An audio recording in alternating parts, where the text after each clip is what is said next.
வெண்பருத்தி நூலெடுத்து வாய் வெடிச்ச பூவெடுத்து நான் அணிஞ்சிட தொடுத்து வச்ச நடினமான மாலை இது.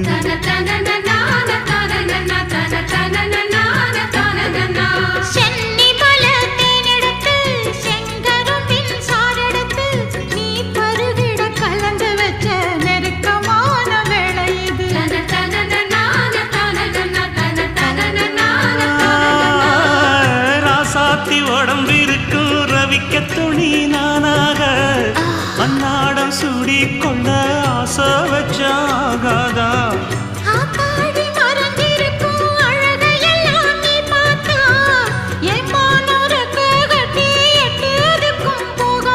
அடிச்சி சக்கரையே எட்டி நீயும் நிக்கிறியே நான் ஏங்கி ஏங்கி பார்க்கிற போறாங்க.